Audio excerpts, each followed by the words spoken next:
اعوذ باللہ من الشیطان الرجیم، بسم اللہ الرحمن الرحیم۔ سورہ آل عمران، ترجمہ اور تفسیر، آیت نمبر 59 سے آیت نمبر 63 تک۔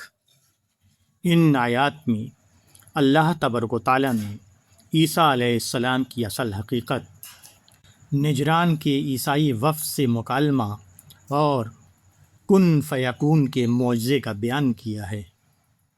اِنَّ مَثَلَ عِیسیٰ عِندَ اللہِ کَمَثَلِ آدَمَ خَلَقَهُ مِن تُرَابٍ ثُمَّ قَالَ لَهُ كُن فَيَكُونُ الْحَقُّ مِن رَّبِّكَ فَلَا تَكُن مِّنَ الْمُمْتَرِينَ فَمَنْ حَاجَّكَ فِيهِ مِن بَعْدِ مَا جَاءَكَ مِنَ الْعِلْمِ فَقُلْ تَعَالَوْا نَدْعُ أَبْنَاءَنَا وَأَبْنَاءَكُمْ وَنِسَاءَنَا وَنِسَاءَكُمْ وَأَنفُسَنَا وَأَنفُسَكُمْ ثم نبتہل فنجعل لعنۃ اللہ علی الکاذبین ان ھذا لہو القصص الحق وما من الہ الا اللہ وان اللہ لہو العزیز الحکیم فإن تولوا فإن اللہ علیم بالمفسدین۔ سورہ آل عمران کی ان آیتوں کا ترجمہ ہے، بے شک عیسیٰ کی مثال اللہ کے نزدیک آدم کی سی ہے۔ اللہ نے اس کو مٹی سے بنایا، پھر اس کو کہا کہ ہو جا، تو وہ ہو گیا۔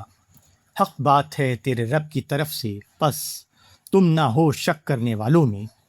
پھر جو تم سے اس بارے میں حجت کرے بعد اس کے کہ تمہارے پاس علم آ چکا ہے، تو ان سے کہہ دو کہ آؤ ہم بلائیں اپنے بیٹوں کو اور تمہارے بیٹوں کو، اپنی عورتوں کو اور تمہاری عورتوں کو، اور ہم اور تم خود بھی جمع ہوں، پھر ہم مل کر دعا کریں کہ جو جھوٹا ہو اس پر اللہ کی لعنت ہو۔ بے شک یہ سچا بیان ہے، اور اللہ کے سوا کوئی معبود نہیں، اور اللہ ہی زبردست ہے، حکمت والا ہے۔ پھر اگر وہ قبول نہ کریں تو اللہ مفسدوں کو جاننے والا ہے۔ سورہ آل عمران کے ان آیتوں کی تفسیر ہے، مسیحی لوگوں کا عقیدہ ہے کہ حضرت عیسیٰ علیہ السلام خدا کے بیٹے ہیں۔ ان کا کہنا ہے کہ حضرت مسیح عام انسانوں سے بالکل مختلف ہیں۔ ان کی پیدائش توالد اور تناسل کے عام قاعدے کے خلاف باپ کے واسطہ کے بغیر ہوئی، پھر آپ کو عام انسانوں کی طرح ایک انسان کیسے کہا جائے؟ آپ کا طریق پیدائش خود بتاتا ہے کہ وہ بشر سے ماورا تھے، وہ انسان کے بیٹے نہیں بلکہ خدا کے بیٹے تھے۔ کہا گیا کہ تمہارے سوال کا جواب انسانی اول یعنی آدم علیہ السلام کی تخلیق میں موجود ہے۔ تم خود یہ مانتے ہو کہ آدم سب سے پہلے بشر ہیں۔ وہ معروف طریقے کے مطابق مرد اور عورت کے تعلق سے وجود میں نہیں آئے، بلکہ براہ راست خدا کے حکم کے تحت وجود میں آئے۔ پھر باپ کے بغیر پیدا ہونے کی بنا پر جب آدم خدا کے بیٹے نہیں ہیں، تو اسی طرح باپ کے بغیر پیدا ہونے کے بنا پر مسیح کیسے خدا کے بیٹے ہو جائیں گے؟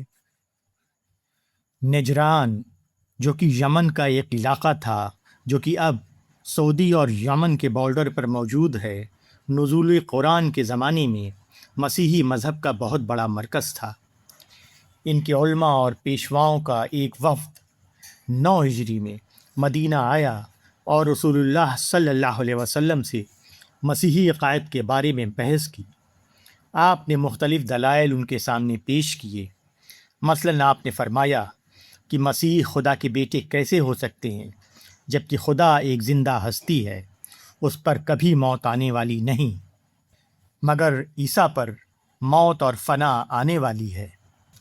آپ کے دلائل کا ان کے پاس کوئی جواب نہ تھا، مگر وہ برابر غلط انداز میں اور غلط ساق و سباق کے ساتھ بحث کرتے رہے۔ جب آپ نے دیکھا کہ وہ دلیل سے ماننے والے نہیں ہیں، تو آپ صلی اللہ علیہ وسلم نے ان کو ایک آخری چیلنج دیا۔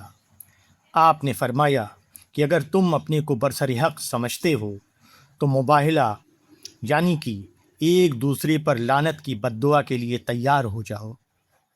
اگلے دن صبح کو آپ باہر نکلے آپ صلی اللہ علیہ وسلم کے ساتھ آپ کے دونوں نواسے حسن رضی اللہ تعالیٰ عنہ اور حسین رضی اللہ تعالیٰ عنہ بھی تھے۔ ان کے پیچھے حضرت فاطمہ رضی اللہ تعالیٰ عنہ اور ان کے پیچھے حضرت علی رضی اللہ تعالیٰ عنہ تھے۔ نجرانی عیسائی یہ دیکھ کر مرغوب ہو گئے اور باہم مشورے کی مہلت مانگی۔ علیحدہ مشورے میں ان کے ایک عالم نے کہا، تم جانتے ہو کہ اللہ نے بنی اسماعیل میں پیغمبر بھیجنے کا وعدہ کیا ہے، بعید نہیں کہ یہ وہی پیغمبر ہوں۔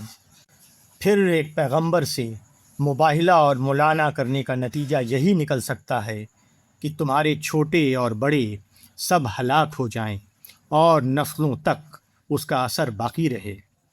خدا کی قسم، میں ایسے چہروں کو دیکھ رہا ہوں کہ اگر یہ دعا کریں تو پہاڑ بھی اپنی جگہ سے ٹل جائیں گے۔ اس لیے بہتر یہ ہے کہ ہم ان سے صلح کر کے اپنی بستیوں کی طرف روانہ ہو جائیں۔